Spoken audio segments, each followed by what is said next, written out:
of owning a cafe and other heroic deeds by Beware the Tristero. Chapter 39. Enter Iguchi Shuichi.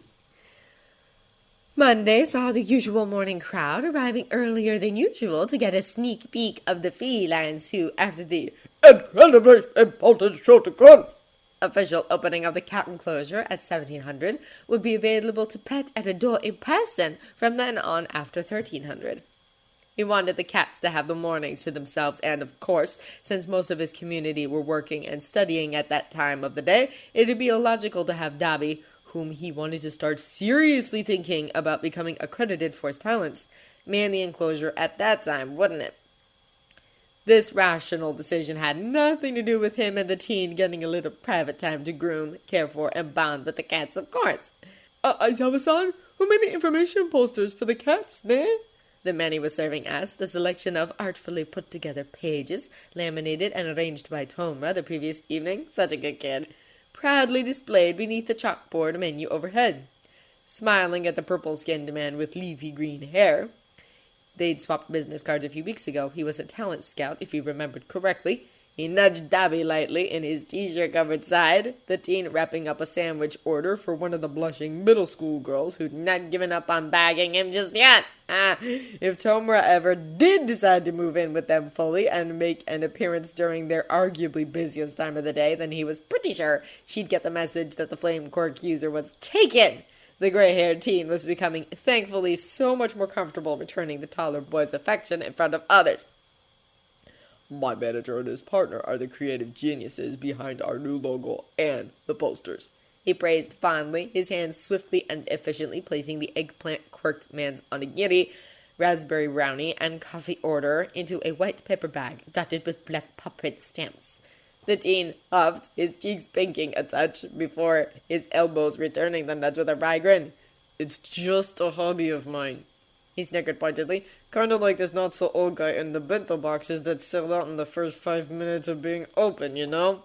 Welcoming Tomoko at 1300, he gave her some lunch. She was dressed in a yellow flared skirt and waistcoat style top to match, her pretty face painted up with whiskers and eyeliner, whilst her long shimmering hair was tied into an artful food safety approved bun, topped off with cat ears, of course. "Shouta! You've got to let me pay for this!" Being provided with your meals is a company perk, and you can have whatever you like. But that's... Just eat it and say thank you, Dobby had snorted as he passed them on his way to hang out with Homra and the other cats during his break. This is what he does. Watching her demolish the BLT alongside a slice of Victoria sponge cake with a wide grin and thankful bow, the cafe owner had smiled in turn, ruffled his lodger's hair, and gone about cleaning the toilets before heading outside to check on the few customers lounging under the parasols, wiping down the tables and inspecting the windows. They could do with another clean soon, couldn't they? So there was another good reason to make his version of a water park up for Denki and Hitoshi's birthday party this coming Sunday, wasn't it? Both had approached him yesterday to ask for it, and who was he to say no? Grinning at the thought, he was just about to make his way back inside when, out of the corner of his eye, he saw someone standing in the shadows of an alley across the cracked road that served his eatery, his eyes narrowing a touch. Was that blood on the person's wash-faded hoodie, or was it a pattern? Frowning lightly, he felt his legs walking him onto the proper sidewalk, his booted feet stopping short of the road, whilst he peered at the kid, possibly short adult, now pressed a little more firmly against the shadowy wall of the trash can-lined back street. "Hey," he called. "You all right?" Watching as the person flinched a bit, his old sneakers shuffling his torn jeans. Was that green skin peeking out between the ribs? Legs a little further back, he felt his brows furrow when the person, the oversized hood covering most of their face, nodded its head, turned, and ambled back down the dank, narrow passageway. Humming thoughtfully, Shouta returned to his eatery. It'd be too intrusive of him to go after the other, and he certainly didn't want to alarm them. Shit, if he was right and they were hurt, feeling as though a stranger was chasing them wouldn't help matters, would it? However, there was no quieting the worry that had spiked in him when the person's movements kept replaying in his mind. They were the movements of someone in pain, weren't they? that person could need medical attention, couldn't they? Keeping his eye on the area for the rest of the day, and asking Tomogo and Dabi to do the same. Shouta hadn't seen hide nor hair of the mysterious stranger, and so the celebratory ceremonial opening of the cat enclosure very nearly upon them. He went into his kitchen, portioned up the gâteau he'd made, and stirred up the pitchers of mint, pomegranate, and matcha lemonade. He'd texted the local pros to keep an eye out for the mysterious boy. He told them he really wasn't sure what gender, if any, the person was. 2, just to be safe. It tore at his heart to think that the kid could be sat in a doorway or one of the old, mostly abandoned warehouses where Boss Sama's brothels and pachinko shop, amongst other small dingy businesses, used to be, his injuries untreated and spirits low. But, he lamented, just as Nezu had pointed out to him, as a citizen and not a registered hero, he couldn't legally or morally, it would be kind of creepy upon reflection, go running around demanding to know if people were okay. The impracticality aside, that was an irrational thing for him to do anyway. He had his hands full with the wonderful community he was still building, and now had found himself as the proud guardian of 3 young men, a handful of pros, other children, and their parents besides, who needed him to be around, stable, and in one piece. And that, regardless of his conscience nagging at him, was far more important than anything else. Huffing to himself, the cut-up cake now reshelved in his largest chiller with the jugs of liquid swiftly following, he'd just been thinking about pouring himself another coffee when his phone bzz, bzz, bzz, in his back pocket. Humming, he pulled it free from his jeans whilst walking into the service bar area, his eyes casting around the mostly quiet eatery. Nimi-chan and the girls were in their booth, merrily knitting up clothes for Sora-chan's child and making fluffy pom-poms for the cats. Dabi was in the gaming area with Tomra and Tomoko, wonderfully having struck up a conversation with Bubble Girl, her amber eyes looking at the younger woman's laptop and offering advice. Hopefully that was another friendship in the works, wasn't it? Snickering to himself, he looked to his phone and felt his eyebrows creeping towards his hairline in confusion. All Might. Which one should I wear? Why in the world would All Might ask him for advice about such things? He had a grand total of 8 outfits altogether, and 2 of those were summer versus winter nightwear. All Might, sent an image. Tapping the blurred square when it had finished downloading, God bless reasonable Wi-Fi subscriptions, Shouta felt a strange sensation ghost across his cheeks when his screen was eaten up by the high-definition photograph.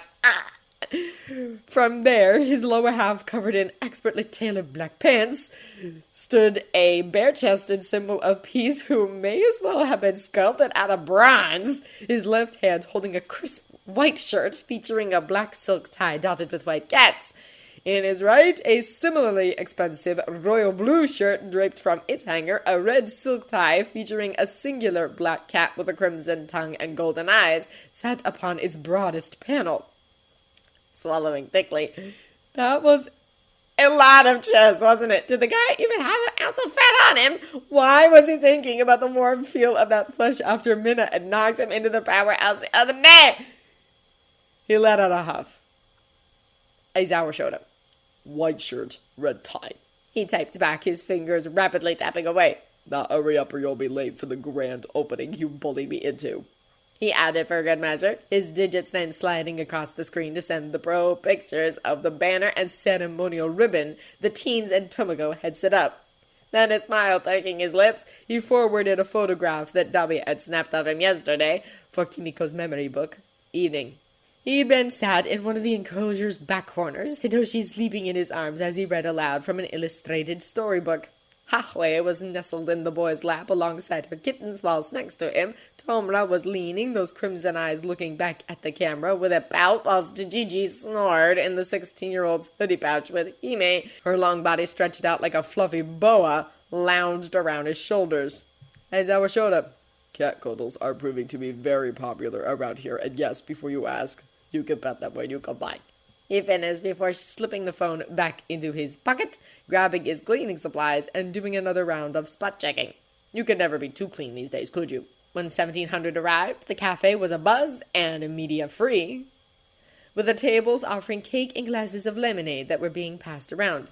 Thankfully, his community had been true to their word in keeping their special guests hush unless not even the gossip rags wanted to make their way to this mostly deprived area. Night-Eye, in a dashing deep navy suit, complemented with his usual red gold-spotted tie because the guy had a look and he clearly didn't want to abandon it, had driven himself and All Might, the white shirt capped off with a black dinner jacket, he looked like he was going to a photo shoot, didn't it, to the cafe, bang on time. The pro trio, waving at him through the bay windows, weren't too far behind. Mike held a tethered toy with a little yellow bird on it. Loud Cloud's offering had a puffy white cloud, of course, and Midnight swung the little red heart at the end of hers in his direction with a wink. He probably should have been more worried when she licked her lips at him. Then all of the portions of cake dished out, the citizens having their fill of that and autographs alongside pictures. The trio, or should he say foursome, they dragged Ragdoll into their photos and proudly said that she was a part of the team, were lapping it up whilst the two more famous heroes took everything in their stride. 17:30 saw the ribbon cutting begin. Davi and Domra, however, had chosen to sit the festivities out. The bear had tried to apologize to him, but after wrapping them both in a hug and sending them upstairs with 2 bowls of their favorite cold soba and a promise that he'd get the cafe cleared out in a few hours. At their relieved looks, both had texted him, the pair hanging out in the RPG room, their thanks. He slipped into the cat enclosure, scooped up Homra, huffing, and Gigi, grumbling, and taken them up the back stairs, the original stairs of the former florists, to surprise them both with. We can't do this all of the time in case they ever got to the main stairs and found their way into kitchen, he told them with a grin. But something tells me that they're not fans of big crowds and lots of people either. He chuckled.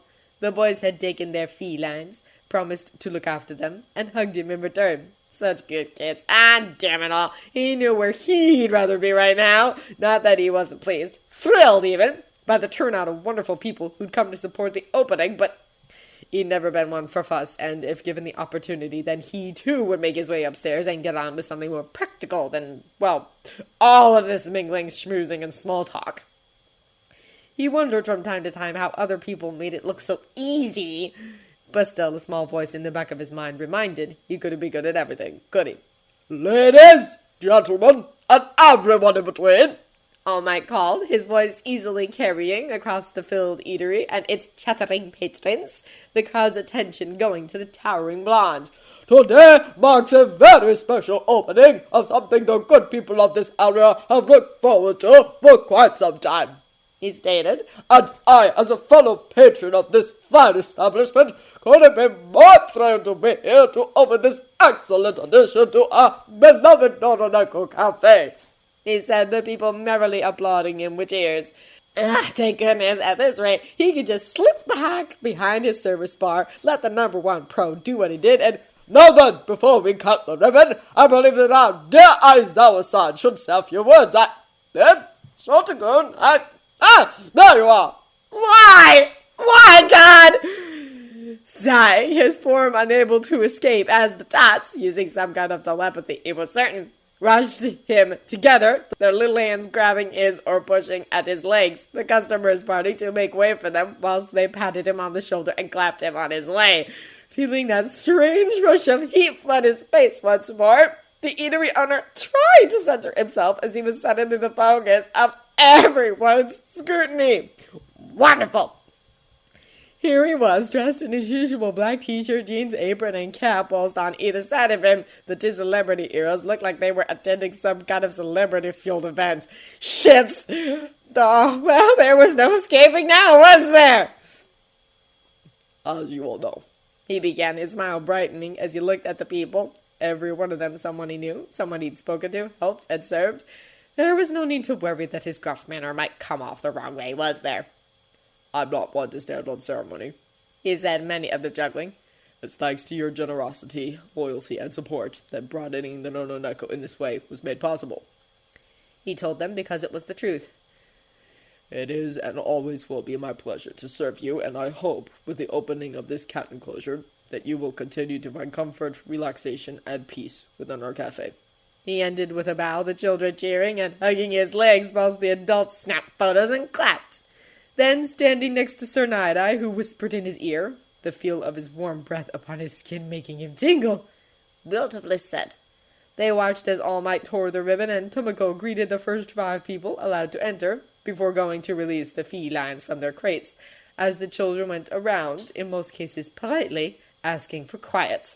Such good kids, each of them explaining to the grinning, chuckling, and nodding adults that their feline family members didn't like loud noises, whilst Mike, Cloud, and Midnight giddily made their approach and entered alongside Kohaku and his salaryman friend. All in all, he could chalk the opening up as yet another success under his belt, couldn't he? At 2200, the last of his guests safely on their way home, Shouta couldn't help his yawn. Being with so many people was far more exhausting than simply running his cafe, wasn't it? As he carried a few trash bags outside and made his way to the dumpster where he'd seen Dabi. Dabi, who was now upstairs listening to music with his partner and completing a few more health and safety courses, whilst Toshi, already tucked in bed after Tomura, who was staying the night again, had finished reading him a story, snored away in his room, the all-might nightlight casting his purple room in shades of calming blue. A more domestic scene you weren't likely to find, and soon, he grinned himself, he'd be up there himself with a warm cup of chamomile tea and a cookie. Get back here, you little freak! Snapping his head away from the industrial bin he'd just thrown the bags into, Shouta was casting his glance around the apartment complex's courtyard, his frown darkening. For there, running with a limp, was the person he'd spied that morning. The kid was being chased by some of the men he'd seen leaving the 2 legitimate pachinko parlors when he and 3 of his tots went for their early morning runs. Scowling, he was moving to intercept, his booted feet skidding to a stop between the person who'd just tripped and huffed onto the concrete floor and the... God, he could smell it from here! Drunken mob, then phone in hand, he dialed for the local pros. He knew that they'd get here quicker than the police, and since this gang looked like they wanted trouble, it was probably better to get them here so he could see to the person panting and gasping behind him. Oh, fuck me! One of the taller, at-the-buff men sneered. Oh, fuck off, Jesus! This isn't any of your business. I'll make it in my business, he stated firmly. What are 5 men doing chasing someone around like a pack of wild animals? That freaking-looking little shit has just stolen from my... I didn't. The hoodie-covered teen yelped back, his body sitting up as he rubbed at his scuffed knees. I can tell when the machines are gonna pay out. There's a pattern to it, that's all. You shut your bastard mouth, you sneaky, scaly, ugly little fuck, huh? Hey, he snapped. There's no need for such language, he stated gruffly. Now, am I calling the cops or... Shit! One of the other men, younger, taller, his fists turning into spiked maces, grinned. You know what, Jesus? I think it's about time someone put you in your smug prick place, you know? He sneered, his head similarly becoming metallic and sprouting spikes, sighing. Because really? Shouta remained where he was, his form loose as the dickhead stepped forward, his cronies snickering cruelly. You know what? Do-gooders like you make me sick, he ranted, his left hand smacking into his right to make a loud... wasn't meant to be intimidating. Clang. You flounced around here like a hot shit, changing things and bringing in bros and acting like you fucking own the place. He barreled on. And what are you exactly, huh? Just some shit cook with a chip on his shoulder. He snapped. Well, allow me to knock that off for you. Deciding that he'd heard enough, he allowed his eyes to bleed red before taking a few menacing steps forward whilst the group, now completely at a loss and on the verge of shitting themselves, gasped and backed away, his raven hair waving ominously in the twilight. Do you know what makes me sick? He asked calmly, his voice a croon. People deciding that their quirks suddenly entitle them to hurt others, take from others, and bully or belittle them. He mused, his legs walking at a sedate pace as they whispered to themselves in shock, fear, and awe. They were asking each other if they had any weapons, if any of them knew how to fight, if they thought they should rush him or run. He stamped his boot a little louder on the next step, his muscular arms opening to gesture at them. How does it feel? He asked, his expression completely neutral. To be powerless, to know that you're about to be hurt, potentially hospitalized, and there's not a fucking thing you can do about it. He pushed the flicker of a smirk lighting his features. Is it fun? Does it excite you? Well, answer me! No! 3 of them yelped. Hey, look, man! We're sorry, okay? Don't apologize to me. He hissed, his body rushing at them, their screams echoing around the courtyard when he stopped only inches away, his presence having knocked 2 of the men on their substantial asses when they couldn't back away quick enough. Apologize to that young man, he ordered. Now! What? I'm sorry, Tarkin! The pachinko shop owner yelped, his friends nodding. Good. He smiled, his quirk deactivating, his expression pleasant as the bzz, bzz, bzz in his hand signaled that Loud Cloud could see the situation. They'd worked out a system after the whole Basama incident. Now all you have to do is apologize to them for taking up their time, he stated as Midnight and Ragdoll landed beside him, with the Cloud quirk user dropping in behind the bewildered group. and tell them all about how you were threatening the life of this young man whilst being drunk and disorderly in a public space.